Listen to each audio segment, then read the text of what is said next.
आपल्याला कोडं आवडते की नाही? आपण आता एक कोडं घेणार आहोत ना.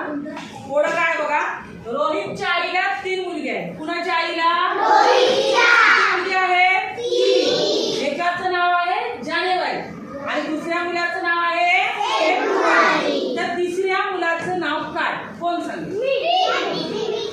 सांग. मार्च. तू सांग. एप्रिल. तू सांग. मे. तू सांग. कोण सांगेल अजून? नोव्हेंबर. बघा तुम्हाला उत्तर सापडणार आहे.